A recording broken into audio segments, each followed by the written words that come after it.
सप्रेम जय महाराष्ट्र. महाराष्ट्रभरातून शिवसेना एक वादळ या माध्यमाला पाहणाऱ्या तुम्हा तमाम प्रेक्षकांना, सर्व शिवसैनिकांना माझा अनिश गाढवेचा मानाचा जय महाराष्ट्र.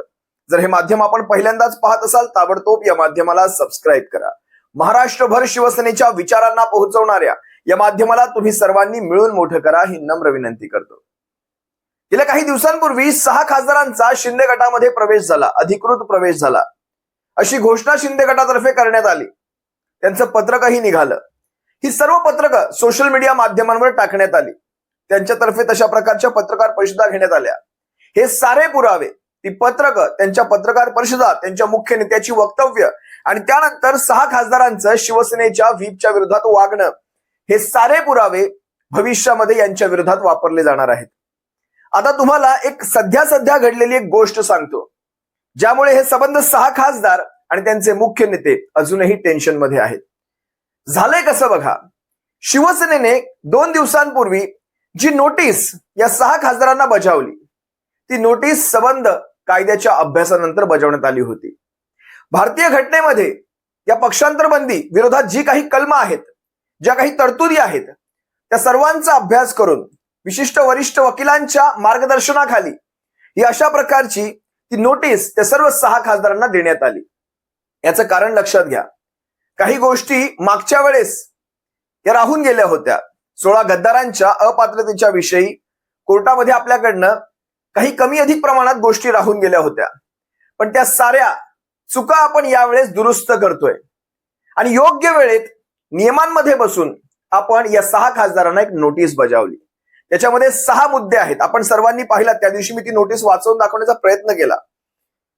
या सर्व 6 खासदारांना त्यांच्या घरी, दिल्ली असेल, मुंबई असेल, किंबहुना त्यांच्या मतदारसंघातलं निवासस्थान असेल, त्यांचा ईमेल आयडी असेल सरकारी, या सर्वांवर ती नोटीस धाडण्यात आली. वेळेमध्ये, विहित वेळेमध्ये. या सर्वांचं कारण लक्षात घ्या. ज्यावेळेस ही केस माननीय सुप्रीम कोर्टामध्ये उभी राहील, किंबहुना कोर्टामध्ये उभी राहील, त्यावेळेस सुप्रीम कोर्टाकडनं आपल्याला जे प्रश्न आगाऊ करण्यात येणार आहेत, त्या प्रश्नांची उत्तरं आपण या सर्व नोटिसेसमध्ये देऊन टाकलेली आहेत. सर्व काही सबमिशन्स अगोदर व्यवस्थित कायदेशीरपणे झालेली पाहिजेत. सर्व ड्राफ्ट तुमचा कायदेशीर पद्धतीने असला पाहिजे. जे जे क्लॉजेस आहेत तुमच्या या पक्षांतरबंदी कायद्यातले, ज्या ज्या तरतुदी आहेत पक्षांतरबंदी करतानाच्या वेळेसच्या, त्या सर्व तरतुदी इथे कशा प्रकारे पाळल्या गेलेल्या नाहीत, कशा प्रकारे पक्षातली फूट दाखवण्यात आली. पुन्हा एकदा की पक्ष फुटलाय, पक्ष आता पक्षाचं अस्तित्व राहिलेलं नाही आणि त्यामुळे आम्हाला कुठेतरी जाऊन मर्जर करावं लागतंय. त्यामुळे आम्ही एक गट स्थापन केलेला आहे आणि या गटाचं स्वतंत्र अस्तित्व आम्ही घेऊन आम्ही एका विशिष्ट पक्षामध्ये मर्जर करतोय. या सगळ्या गोष्टी कशा प्रकारे खोट्या आहेत हे वेळेतच सांगणं हे फार गरजेचं होतं, जे शिवसेनेतर्फे करण्यात आलं. शिवसेना उद्धव बाळासाहेब ठाकरे या राजकीय पक्षातर्फे, लेजिस्लेचर पार्टी शिवसेना उद्धव बाळासाहेब ठाकरे तर्फे करण्यात आलं. एकनाथ शिंदेचा तो दिल्ली दौरा हा उगाच घडलेला नव्हता. अनेक टेक्निकल गोष्टी आहेत, अनेक लक्षात घ्या. मी तुम्हाला एकनाथ शिंदेचा तो व्हिडिओ दाखवतो, ज्यामध्ये त्यांनी केराच्या टोपलीचा उल्लेख केला. पण एकनाथ शिंदेच्या या केराच्या टोपलीवर शिवसेना नेत्यांनी कशा प्रकारे अभ्यासपूर्ण वक्तव्य केले तेही तुम्हाला ऐकवेल. तुर्तास एकनाथ शिंदेची ही केराची टोपली ऐका. या पत्राला केराची टोपली आमच्या खासदारांनी दाखवलेली आहे. त्यांच्या पत्राला विचारतो कोण? लोकशाहीमध्ये नियमाप्रमाणे 2/3 मेजॉरिटीला महत्व आहे आणि बाकायदा लोकसभा स्पीकर यांच्याकडे जाऊन 6 खासदारांनी पत्र देऊन सगळी प्रक्रिया पूर्ण केलेली आहे. काय तर म्हणे आमच्या खासदारांनी या सर्व नोटीसला केराची टोपली दाखवली. विचार करा, केराची टोपली जर दाखवली असती किंवा महत्व दिलं नसतं, तर एकनाथ शिंदे ताबडतोब दुसऱ्या दिवशी दिल्ली दौरा का करतात? तेही सर्व 6 खासदारांना घेऊन. अमित शहांचे आशीर्वाद घेण्यासाठी त्यांनी हा दौरा केला असं ते म्हणत होते. पण फक्त अमित शहांचे आशीर्वाद नाही, म्हणजे त्यांच्या नेत्याचे, त्यांच्या पक्षाच्या मुख्य नेत्याचे, त्यांच्या पक्षाच्या स्थापनकर्त्याचे आशीर्वाद घेण्यासाठी हे फक्त जाऊ शकत नाहीत 6 खासदार. तर सर्व काही टेक्निकल गोष्टींमध्ये संभ्रम अजूनही कायम आहे. याचं एक महत्वाचं कारण सांगतो. हा संभ्रम तुम्हाला स्पष्टपणे दिसेल, कारण अजूनही लोकसभा अध्यक्षांनी यावर कुठलाही निर्णय दिलेला नाही. तुम्ही ही गोष्ट लक्षात घ्या. लोकसभा अध्यक्षांकडे तशा प्रकारे यांच्याकडनं पत्र गेलं 6 खासदारांचं. पण कायद्यातल्या तरतुदी पाहता, अमेंडमेंट पाहता, त्या कायद्यामध्ये काय काय गोष्टी आहेत, काय काय घटना आहेत त्या कायद्यामध्ये, कशा एकमेकांना त्या जोडून आहेत, हे सर्व पाहता हे दिसतंय तितकं सोपं 2/3 प्रकरण नाही. जे एकनाथ शिंदे फक्त जे म्हणतायत की 2/3चं पालन झालंय, आम्ही कायदेशीर पद्धतीने फुल प्रूफ, त्यांचं ते बोलणं माहिती ना तुम्हाला कसं असतं, फुल प्रूफ. याच्यात बऱ्याचशा गोष्टी अशा आहेत ज्याची कल्पना सुद्धा एकनाथ शिंदेंनी केली नसेल, किंबहुना त्यांच्या वकिलांनी केली नसेल. एकदा अरविंद सावंतांना ज्यावेळेस काल, मला वाटतं आजचाच हा व्हिडिओ आहे, ज्यावेळेस प्रश्न विचारला, अरविंद सावंतांनी जे उत्तर दिलेलं आहे, हे शिवसेनेची ही जी माणसं आहेत ना, यांना एक असा इथून सॅल्यूट, असा दिल से सॅल्यूट, जय महाराष्ट्र. संजय राऊत साहेब असतील, अरविंद सावंत साहेब असतील, अनिल देसाई असतील, ही जी माणसं आहेत ना, ही बाळासाहेबांनी कमवलेलं धन आहे आणि ही खऱ्या अर्थी शिवसेनेची ही संपत्ती आहे. काय म्हणाले अरविंद सावंत, एकदा आजचा हा व्हिडिओ. आपल्या पक्षातून जे 6 खासदार गेले होते शिंदे गटात, त्या संदर्भात आपण लोकसभा अध्यक्षांना पत्र लिहिलं होतं. पण काल अमित शहांची भेट झालेली ह्या 6 खासदारांची एकनाथ शिंदे सोबत. लॉन्ड्री प्रमुखाची भेट झाली का? लॉन्ड्री प्रमुख, क्लीन चिट प्रमुख, लॉन्ड्री प्रमुख अशी पदं तयार केली पाहिजे आपण. आता आम्ही काय मुद्दे काढले, त्या मुद्द्यावर एक जण तरी बोलतोय का सांगा बरं? की तुम्ही घेतलेले जे ऑब्जेक्शन्स आहेत, की ही ऑब्जेक्शन बेकायदेशीर आहेत, आम्ही केलेली कार्यवाही किंवा कारवाई कायदेशीर आहे. आम्ही सांगतोय ना हे बेकायदेशीर आहे. देशाचं संविधान हीच आमची गीता आहे, कुराण आहे, बायबल आहे. त्या संविधानामध्ये आर्टिकल परिशिष्ट 10 मध्ये अशा प्रकारची कुठेही तरतूद नाही. ते आम्ही वारंवार माननीय लोकसभा अध्यक्षांना सांगतो आहोत. तुम्हाला एक गोष्ट लक्षात आली पाहिजे, पहिलं पत्र गेलो, पहिली भेट झाली, तरी सुद्धा अजून लोकसभा अध्यक्षांनी निर्णय केला नाही. याचा अर्थ त्या पत्रातले मुद्दे खरे आहेत. त्या मुद्द्यांना डावलून कसं करायचं अशा अडचणीत आहेत. म्हणून हे भटकतात इकडे तिकडे. बोलायला टोपा, कॅरेटची टोपली, तुम्ही कॅरेटची टोपली दात कचऱ्यासारखे इकडे तिकडे भटकत राहता. कशाला गेले मग? जर आमचं पत्रामध्ये काही व्हॅलिडिटी नव्हती, अर्थ नव्हता, कायदेशीर तरतूद नव्हती, पुरावे नव्हते, तर तुम्ही गृहमंत्र्यांना भेटायला कशाला गेलात? अरविंद सावंत ज्या प्रकारे हे उत्तर देत आहेत, ज्या आविर्भावात हे उत्तर देत आहेत, कॉन्फिडन्स पाहतो, अपात्रता 100% यांची निश्चित आहे.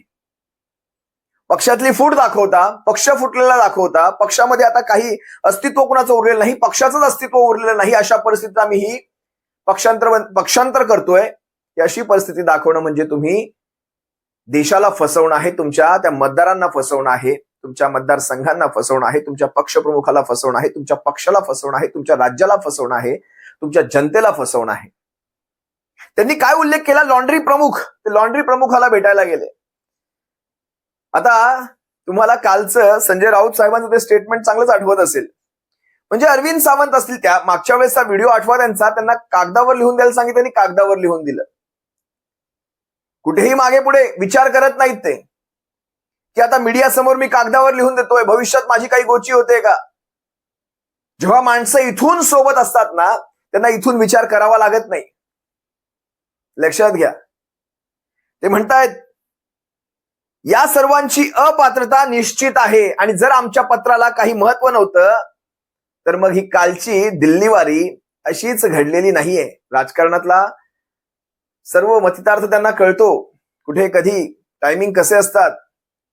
शिवसेनेच्या पक्षप्रमुखांच्या वतीने गेलेलं ते लेटर, शिवसेनेच्या ऑथोराइज पर्सन कडनं गेलेलं ते लेटर, हे एक महत्वाची भूमिका बजावणार आहे आणि योग्य वेळेत शिवसेनेच्या वतीने ती कार्यवाही करण्यात आली. कालचं संजय राऊत साहेबांचं ज्यावेळेस त्यांना प्रश्न विचारला, यांनी तर लॉन्ड्री प्रमुख शब्द वापरला, त्यांनी काय शब्द वापरला तुम्ही ऐका. एकनाथ शिंदे मुंबईतून चोरीचं गाठोडं घेऊन दिल्लीला उतरले आणि ते चोरीचं गाठोडं घेऊन देशाच्या गृहमंत्र्याकडे गेले आणि दाखवला हा माझा चोरीचा माल आहे, आता याला सोन्याचा मुलामा द्या. बरं, आणि गृहमंत्री त्याला जर मान्यता देत असते त्या देशाच्या कायद्याविषयी मला चिंता वाटते. बघा 6 फुटले, 10 फुटले, 8 फुटले. आता ज्यांच्या जीवनामध्ये, ज्यांच्या DNA मध्ये चोरी हाच एक महत्त्वाचा विषय आहे, त्यांच्याविषयी आता काय बोलायचं. संजय राऊत बोलायला लागले तर कुणाच्या बाला घाबरत नाही आणि कुणाला सोडत देखील नाही. जागेवर कार्यक्रम वाजवून टाकतात. आता लक्षात घ्या, शिवसेनेची केस माननीय सुप्रीम कोर्टामध्ये 30 जुलै रोजी सुनावणीसाठी आहे. आज बरोबर 10-12 दिवसांनंतर शिवसेनेची केस आणि अजूनही आहे, ती पटलावर दिसते. पहिल्या 7 ते 8 केसेस मध्येच ती आहे. ती सुनावणीसाठी त्या दिवशी येईल. काय घडेल हे तेव्हाच मी तुमच्या सर्वांशी बोलेल. पण शिवसेनेची केस तोंडावर आहे. शिवसेना आपल्या साऱ्या आर्ग्युमेंट्स मध्ये या सगळ्या गोष्टींचा उल्लेख करणार आहे की न्याय व्यवस्थेकडनं होणारी दिरंगाई शिवसेनेच्या अडचणी वाढवत आहे. न्याय व्यवस्थेकडनं वेळीच न्याय न झाल्यामुळे, नाव आणि चिन्ह यांचा वेळीच न्याय न झाल्यामुळे शिवसेनेला या सगळ्या प्रसंगांना सामोरं जावं लागतंय. त्यामुळे ही रेअरेस्ट टू रेअर केस येते. लोकशाही या सर्व केसच्या दिरंगाईमुळे संपुष्टात येऊ शकते किंबहुना धोक्यात येऊ शकते. या सर्व गोष्टींवर त्या दिवशी चर्चा होईल. जर ही केस व्यवस्थित सुनावणीसाठी 2 ते 2.5 तास ज्यावेळेस शिवसेनेच्या त्या वकिलांना मिळतील, वरिष्ठ वकील कपिल सिब्बलांना मिळतील, ते योग्य पद्धतीने न्याय व्यवस्थेसमोर शिवसेनेचं म्हणणं ठेवतील. अनेक गोष्टी आहेत. अनेकांना वाटतं आपल्या चुका आहेत, खासदार म्हणतायत आम्हाला भेटत नाहीत. अशी बात नाही. ज्याच्या हृदयात खोट आहे ना, ज्याच्या हृदयात बगावत आली, विषय संपला. सध्या पर्याय दिसतात लोकांकडे पर्याय आहेत. त्यामुळे पर्याय असल्यामुळे किती माणसांना थांबवणार. दुनिया आता पैशाची झालेली आहे. प्रत्येकाला यश शॉर्टकट हवं असतं, अगदी मॅगी सारखं 2 मिनिटात तयार. कुणालाही संघर्ष करायचा नसतो, कुणालाही आपल्या पक्षाला मोठं करायचं नसतं. आपला पक्ष मोठा होईल, आपली माणसं मोठी होईल, त्यानंतर आपण स्वतः मोठे होऊ. आपल्या ह्या पक्षासोबत आपल्याला आपल्या राज्याला मोठं करायचंय, ही भूमिका आता नेते घेतानाच दिसत नाहीत. ज्या दिवशी ज्या वेगाने ही सारी मंडळी भारतीय जनता पक्षामध्ये जात आहेत, ज्या वेगाने ही खासदार आमदार निवडून आलेली मंडळी भारतीय जनता पक्षामध्ये जात आहेत, तो वेग पाहता भविष्यामध्ये विरोधी पक्षात ही माणसं ठेवतील की नाही, हाच एक आता प्रश्न पडतो. पण ज्या दिवशी विरोधी पक्षात हे माणसं ठेवणार नाहीत, त्या दिवशी एक गोष्ट लक्षात ठेवा, त्या विरोधी पक्षाची जागा महाराष्ट्राची नव्हे तर देशाची जनता सुद्धा घेईल. त्या बाकांवर देशाची जनता दिसेल आणि विरोधी पक्ष नेते म्हणून जनता स्वतः कारभार हाकेल. आणि ज्या दिवशी ही परिस्थिती येईल, त्यावेळेस जनता तुम्हाला कुठलंच सोडणार देखील नाही. जे आपले झाले नाहीत, आपल्या माणसांचे झाले नाहीत, ते जनतेचे काय होणार.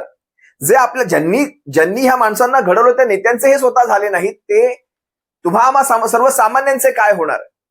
मी तुम्हाला काल परवा ठाणे जिल्हा मध्यवर्ती बँकेची जी निवडणूक झाली, त्या निवडणुकीमध्ये कशा प्रकारे एकनाथ शिंदेचा गट आणि बहुजन विकास आघाडी, म्हणजे वसई विरार पालघर पट्ट्यातली बहुजन विकास आघाडी हे एकत्र होते. पण निकाल लागल्यानंतर एकनाथ शिंदेचा पक्ष आणि भारतीय जनता पक्ष एकत्र येऊन, म्हणजे भाजप हा वेगळा लढला होता, विरोधात लढला होता, पण निकालानंतर एकनाथ शिंदेचा पक्ष भारतीय जनता पक्षासोबत जाऊन भाजपचा अध्यक्ष बसवला गेला आणि बहुजन विकास आघाडीला बाहेरचा रस्ता दाखवण्यात आला. या सर्वावर बहुजन विकास आघाडीचे एक नेते ज्यावेळेस पत्रकारांनी त्यांना एक प्रश्न विचारला, काय म्हणाले तुम्हाला ऐकायला हवं. एकदा हा व्हिडिओ पहा, त्यापुढे मी माझं विश्लेषण करतो. ठाणे मध्यवर्ती जिल्हा बँकेची निवडणूक झाली. एकनाथ शिंदे यांनी ठाकूरांना साथ दिली होती आणि काल अखेरीस भारतीय जनता पार्टीचा अध्यक्ष बसला. काय सांगाल. अरे तो बाळासाहेबांचा न झाला, ज्याने दिघे साहेबांनी वाढवलं, उद्धव साहेबांनी त्यांना दिलं, हा त्यांचा न झाला तो त्यांचा होणार का. हा फक्त गद्दारच आहे. ठाकूरांबरोबर पण गद्दारी केली, सर्वांबरोबर गद्दारी केली. एका पक्षाबरोबर नाही झाला तो दुसऱ्याचा काय होणार. ठाकरेचा नाही झाला तर ठाकूरांचा काय होणार. नाही पण निवडणुकीमध्ये ज्या वेळेला वसई विरार शहर महानगरपालिकेची निवडणूक झाली, त्यावेळेला जर शिवसेना उद्धव बाळासाहेब ठाकरे पक्ष हा बहुजन विकास आघाडी बरोबर असता तर आज चित्र वेगळं असतं. नाही, चित्र तेव्हा पण होते. इलेक्शनला आम्हाला वेळेवर फसवलं. एक 15 दिवसाचे असताना मग त्यांनी त्यांच्या पक्षाच्या चिन्हावर लढायला लावलं. आज जर एकत्र लढले असते तर एक चित्र वेगळं असते. भाजपचे त्या 5, 8, 10 लोक आले असते तर नशीब. पण शिवसेना आणि वसई विकासचे कमसे कम 105 पार केले. या व्हिडिओमध्ये या नेत्याने स्पष्टपणे परिस्थिती सांगितली महाराष्ट्राची आणि महाराष्ट्रातल्या या फुटाफुटीची. शेवटाला त्यांनी हे सुद्धा सांगितलं, जर शिवसेना आणि आमच्यामध्ये व्यवस्थित बोलणी झाली असती, आमचा समन्वय व्यवस्थित असता, तर आम्ही एवढ्या सीट्स काढल्या असत्या आणि हा भारतीय जनता पक्ष जेवढ्या काही त्यांना सीट्स आल्यात त्या सुद्धा त्यांना मिळाल्या नसत्या. अगदी बरोबर, या सर्व गोष्टींचा विचार व्हायला हवा. स्थानिक पातळीवर ज्यावेळेस निवडणुका असतात प्रत्येकाने आपापले तोरे सोडायला हवेत आणि एकत्र येऊन, जसं मी ठाण्याचं बोलेल, जसं मी मुंबईचं बोलेल, काँग्रेसने सुद्धा हट्टीपणाची भूमिका घेतली. आज मुंबई ठाण्यात जर एकत्र असते तर चित्र कदाचित वेगळं असतं. ठाण्यामध्ये तर ना काँग्रेस निवडून येऊ शकला ना शिवसेना निवडून आली. दोघांच्या भांडणात तिसऱ्याचा लाभ झाला. मुंबईमध्ये जवळपास 30 ते 40 नगरसेवक दोघांचे मिळून वाढले असते आणि शिवसेनेची मुंबई महानगरपालिकेवरची सत्ता तशीच अबाधित राहिली असती. वेळ गेल्यानंतर या गोष्टींना अर्थ नसतो, पण या गोष्टी सुद्धा तितक्याच महत्वाच्या आहेत. त्यामुळे योग्य वेळेत या गोष्टींवर सुद्धा आपल्याला ती कार्यवाही करणं आवश्यक आहे. अन्यथा विरोधी पक्षांमधली फूट ही ह्यांच्या पथ्यावर पडते आणि मग 5-5 वर्ष तुमच्या माझ्या डोक्यावर हे मिऱ्या वाटतात. हे होऊ द्यायचं नाही. शिवसेनेची योग्य वेळेत गेलेली ती नोटीस भविष्यात यांचं बरंच काही वाकडं करणार आहे. केराची टोपली सोडा, या सर्वांना केराच्या टोपलीत सुद्धा टाकू शकते. तुम्हा सर्वांना या सर्व गोष्टींशी मी कल्पना देत राहील नेमकं काय घडतंय. तुर्तास तुम्हा सर्वांची रजा घेतो. जर अजूनही शिवसेना एक वादळ या माध्यमाला सबस्क्राईब केलं नसाल नक्की सबस्क्राईब करा. ज्यांना जॉईन हा पर्याय दिसतोय सबस्क्राईबच्या बाजूला, ज्यांना शक्य आहे त्यांनी जॉईन करा.